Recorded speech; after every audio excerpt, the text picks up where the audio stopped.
Well, good Wednesday afternoon, my friends. Well, it's not quite noon yet, but it just seems like it to me. I've been up and at it all day today, which is a good thing. I like being active. I like being busy. It is better for me. I'm sure it's better for you. I know sometimes we wish the world would slow down just a little bit, but that's all right. We take what comes at us and we do the absolute best we can with it, and we just keep going. I tell you, I've enjoyed talking about family the last few days. I thoroughly enjoyed CYC and the topic of family, and there was just some phenomenal lessons. And one was about family being our handhold. He used rock climbing as an example, and that we wouldn't make it to the top without handholds. Got to have something to grab onto, and our church family being our handholds, and it just sort of stuck with me. Every lesson had something in it that just stuck with me, and I'm thankful for that because family is important to me. It always has been. I was raised for family to be important, and I'm thankful that my parents did that. I hope your parents did that too. I've tried to do that with my kids and my grandkids, and I hope that they have grown up knowing how important family is. But as important as our earthly family is, our spiritual family, the church, is even more important because that's the family we're going to be with forever and forever and forever. And I look forward to that day, and I know you do too. We're continuing with the song God's Family. I heard this song. It's been a long time ago. My kids were little first time I heard this song. It was at the Highway 9 Church of Christ in Piedmont, Alabama. A man by the name of Calvin Grimes led it. It was one of his favorite songs, and I have just had a love and an appreciation for it ever since. And we've been looking at verse 1. We're part of a family that's been born again, and we let Jesus and Nicodemus teach us about that in John chapter 3. We're part of a family whose love knows no end, for Jesus has saved us and made us his own. And we let John tell us about that in 1 John chapter 4. And today we're going to look at the next part. Um, oh, that's the next part. Jesus has made us his own. I got a little bit ahead of myself. Jesus has made us his own. And I'm going to continue to let the apostle of love, John, talk to us about this and just take things that is said in John. When I've read that part of the verse, that Jesus has made us his own, I couldn't help but think about John chapter 10. John chapter 10, Jesus there talking about himself as the good shepherd and us as the sheep, and he has made us his own. And I mean, that whole chapter is just beautiful. He's the true shepherd. He's the good shepherd. He's the shepherd that knows his sheep. Um, and that goes all the way down through verse 30. And we really don't have time in just a few minutes to look at 30 verses. So we're going to concentrate on the middle section of that, beginning in about verse 11. Verse 11.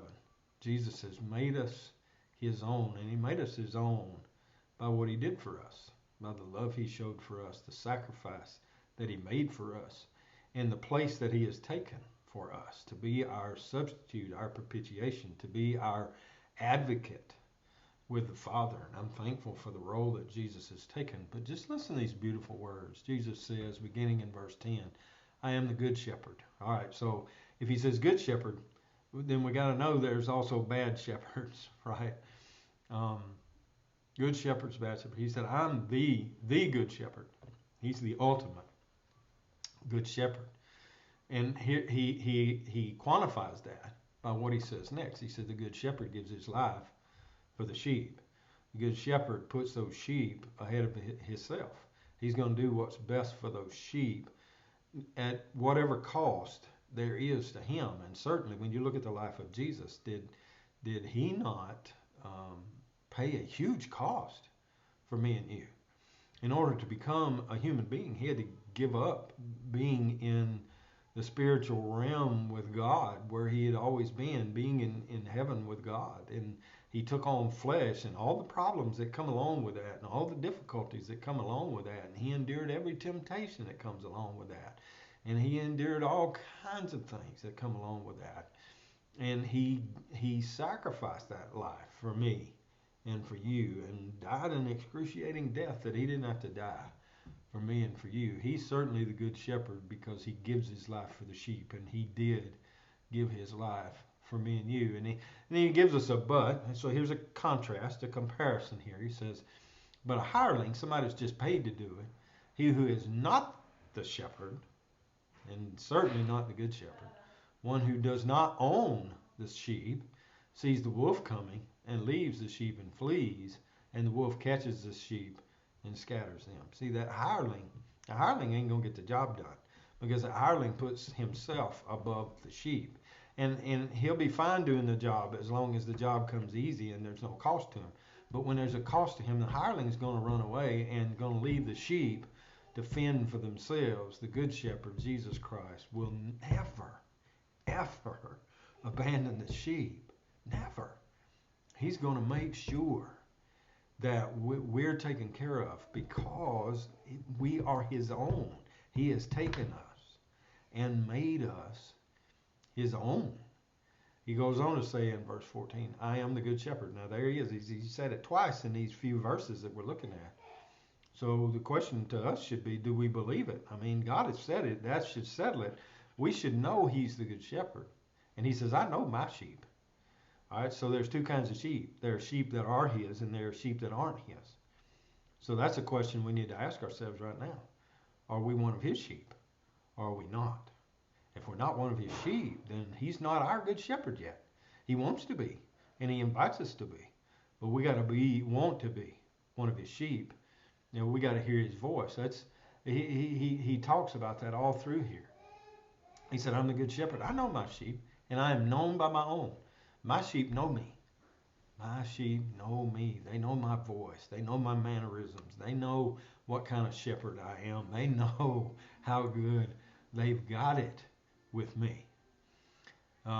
He goes on in verse 15. I can't hardly see. He said, as the Father knows me, even so I know the Father. Jesus and the Father, they're one.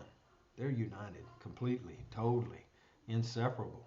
He says, I know the Father knows me. And he says, I lay down my life for the sheep. The Father knows what's going on. Jesus knows what's going on. Spirit knows what's going on. They're all unified in this goal to save us, the sheep.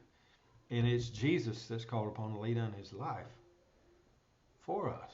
He said, I lay down my life for the sheep. He gives it. He lays it down. It's his to give. It's his to lay down. He said, other sheep I have that are not a part of this fold. There he's meaning the Gentiles, and I'm thankful for that because I'm of Gentile descent, and more than likely most of you, if not all of you, that are listening to this video fall in that same category. I'm glad that it's not just the Jewish fold, but the Gentile fold as well. He said, I have other sheep I have which are not of this fold. Them also I must bring. He's going to bring us, and they will hear my voice. Do you hear the voice of Jesus? Are you listening to the voice of Jesus? And listen, biblically, when they talk about hearing, when they talk about listening, that's not just this audible thing that takes place in the ears. To truly hear, biblically speaking, you have taken it in, you've processed it here, and it's come out here. You've put what you have heard into action, and until you have put it into action, you didn't hear it. So when we hear Jesus, we take in what he says, we process what he says, and we do whatever it is he says because it's what's best and it's what's right. We need to hear his voice, and there will be one flock and one shepherd. There's one flock. There's one shepherd. You know, we live in a world where people think there are many flocks. There are not many flocks. There's one flock just like there's one shepherd. Jesus is the only shepherd. Jesus has one flock. What we want to do is to be a part of that flock. and it's the flock that belongs to him. And that's the flock I want to be a part of. That's the church I want to be a part of because they're the same.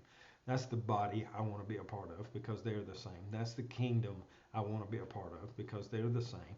That's the bride that I want to be because it's the same. That's the family that I want to be a part of because it's all the same thing.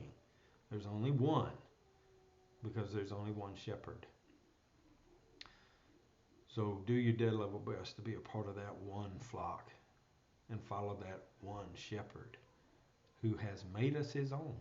He's done what he needs to do to make you and me his own. The question is, have we done what we need to do? Because there's a requirement. And in meeting that requirement doesn't mean that I've earned my salvation. Meeting that requirement doesn't mean that God owes me my salvation. That's not it at all. God has just always had a role for man to play ever since the Garden of Eden. He planted a paradise, created a paradise. He put Adam in it, and he said, now you need to dress it and keep it, big boy. He didn't have to do that, but man needed to play a part, and we need to play a part. And our part is to hear what God says, believe it with every fiber of our being, and then do our dead level best with his help to live it each and every day. That's faith. That's real, true, genuine biblical faith. When you hear it, believe it, and do it. Hear it, believe it, and do it. Hear it, believe it, and do it. Are you always going to get it right? Of course not. Of course not.